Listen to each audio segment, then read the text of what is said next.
Hello, I'm the reluctant writer Rob Radcliffe, and today is going to be the first review I've ever done on books.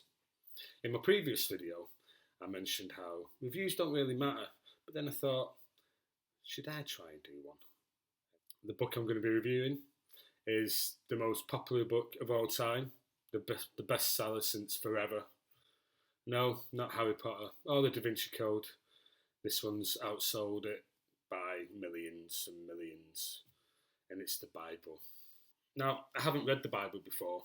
Yeah, I know the gist: Adam and Eve, the snake, the apple, the Jesus Christ crucifixion, and then Noah and all that stuff. I know the gist. I know the stories, but this time I'm gonna start at the beginning, and I'm gonna read it.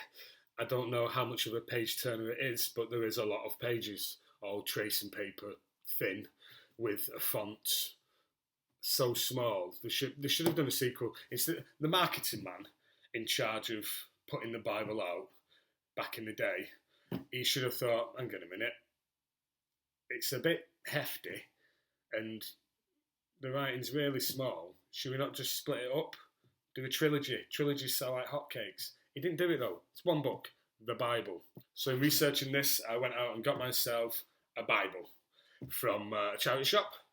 Fortunately, it's full of them. I just picked one up, 50p, laughing. I'm not sure how much it cost or where to buy it originally, but it was 50p, and it was a hefty old thing, as they are. It wasn't a revised version. Oh no, it wasn't abridged. This is that thick. It's actually what's using to hold up my laptop now, so I'm at a different angle. That's how thick it is. So okay, let's start with the blurb. Get a flavour of the story to come, the Bible.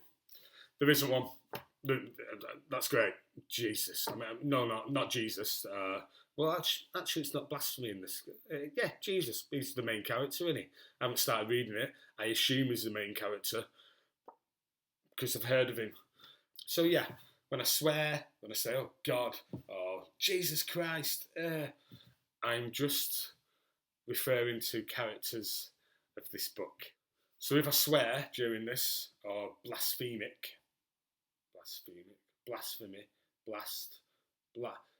use the Lord names in vain, if I do that during this little video, I'm not being blasphemic. I'm just referring to a character in the story. So, Jesus Christ, I want to know his take on what's going on. Or, oh God, again, not blasphemy. I'm talking directly to the author. Did God write the Bible? No, he wouldn't have been able to. Where would he have got his pens and paper from? It was obviously King James who wrote the Bible, or this particular version. I'm not sure if it's like fan fiction, the Bible, because lots of different people have read it. This particular edition, just under there, holding up the laptop, was written by King James. I assume it was King James because his name's on the spine. So for the purpose of this video, until I find out more on the origins of the actual author, King James wrote the Bible. So let's continue. It's just so confusing already, and I haven't even got to chapter 1. Okay, here goes. Chapter 1. Book review, the Bible, King James edition, chapter 1. Just arrived at the contents page, and I've no clue what's going on. It's just list after list after list. The list or book, the first book, is the Old Testament, and it contains 39 books, which are sectioned into 4 books. How many books are inside this book? It's like a Russian doll. I'm starting to see why it was written on tracing paper. Right, marketing man messed up big time here, because the Bible is set out as such. You have the Old Testament and the New Testament. In the Old Testament, you have 4 books. Those books are law, history, pottery. There's no pottery. I'll try that again. I'm reading, that's why, and I just... Try again. Okay. Scrub that. It's out in the edit. So you have the book, the Bible, 1 book. Okay? And in that book is 2 books, the Old Testament and the New Testament.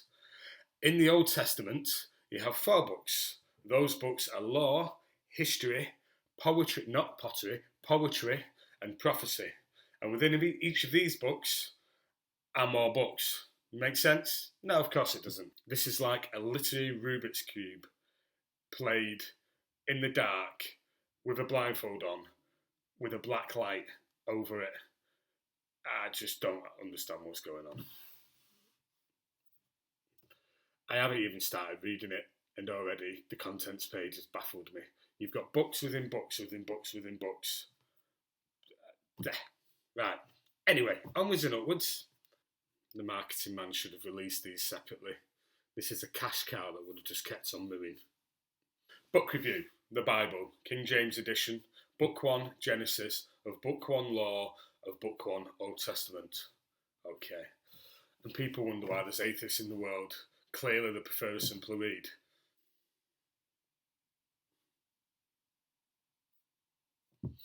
In the beginning, God created the heaven and the earth. Well, as far as opening sentences go, this is perhaps the strongest opening sentence in the whole of literature. It's the beginning of everything. Before that sentence, there was nothing. Spoiler alert, that's explaining sentence 2. It's gripped me. I'm there. I want to know what happens next. It's a good start. Chapter 1, Genesis, Law, Old Testament. And the earth was without form and void, and darkness was upon the face of the deep. And the Spirit of God moved upon the face of the waters.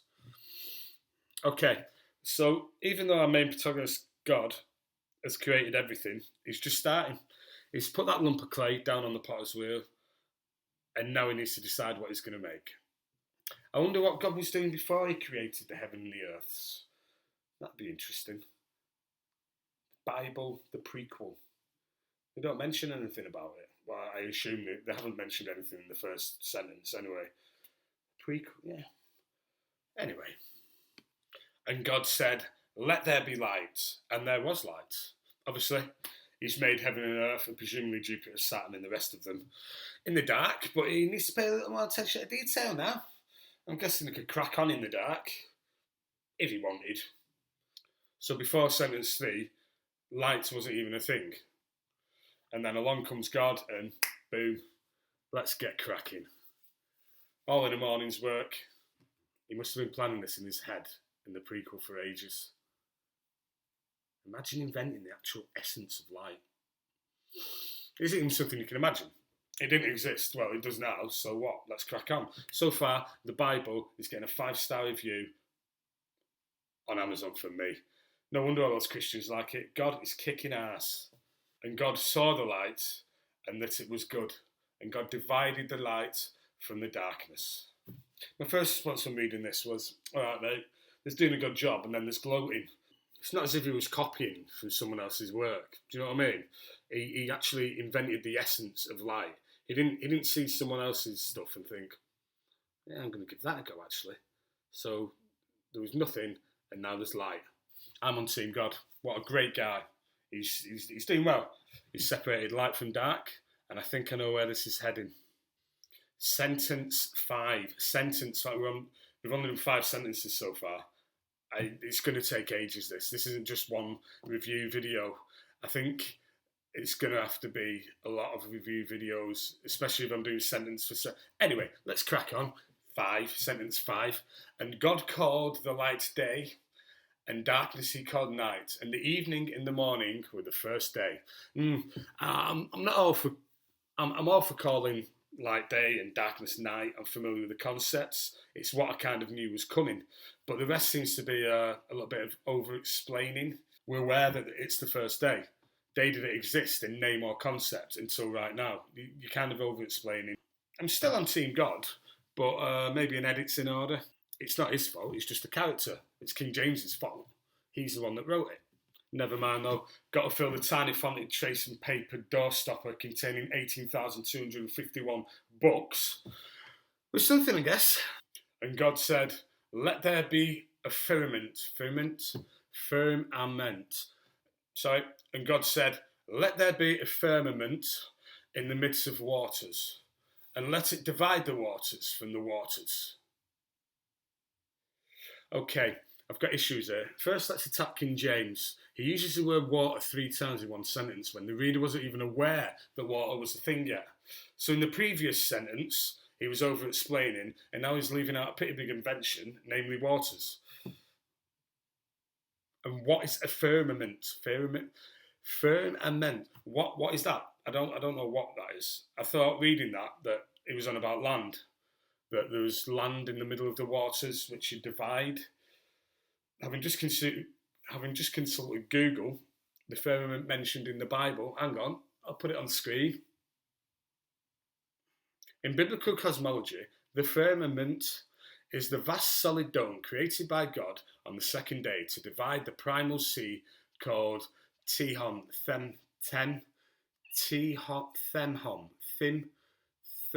divided the primal sea called sea into upper and lower proportions so that the dry land could appear, and God called the firmament heaven. So the evening and the morning were the second day.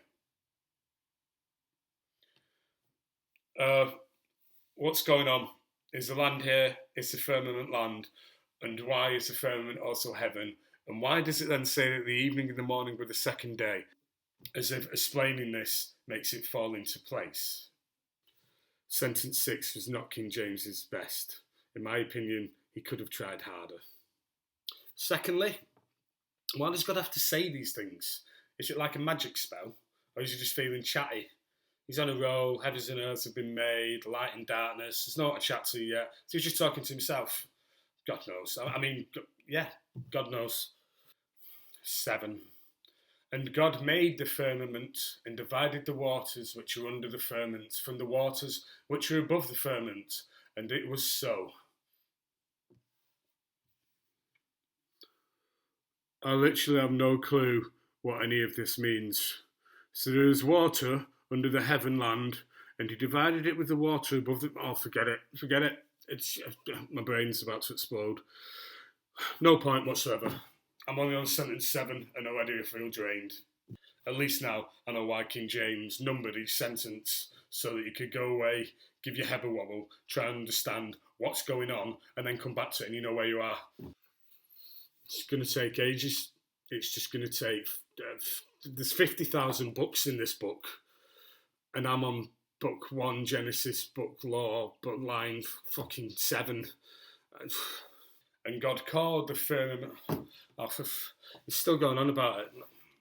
And God called the firmament heaven, and the evening and the morning were the second day. I've no words. I just don't know what's going on. I should have done a review on Harry Potter. It's just ridiculous. And God said, let the waters under the heavens be gathered together unto one place, and let the dry land appear. Oh, it's here. And let the dry land appear. And so it was so. Yeah, brilliant. Understood all that one. That's great. He's back on track. He knows what he's doing. The plot's there. We're winning. It's good. Sentence 10. And God called the dry land earth, and the gathering together of waters called he seas. And God saw that it was good. I'm going to leave it there. That's enough for today. 10 sentences. Self-congratulations for every little thing you do is going to put a reader off. We're invested, loving the work you're doing, and we get you that you're proud. It's nice to have a little pet project. I, in the summer, built a shed, and like you, was very happy with the outcome. But you need to tone it down a little bit. Be humble. Right, we're on day 2. I'm going to leave it there. I think instead of reviewing the whole Bible, I'm going to do the first 7 days, and in a series of videos, so that I can stop and have a few days of therapy and trying to figure out what's going on before I come back to the second one. So for now, that's your lot. I've been the Reluctant Writer, Rob Radcliffe, signing off to read some more of the Bible on a Saturday afternoon, because I'm rock and roll, man. That's just how I am. Until next time.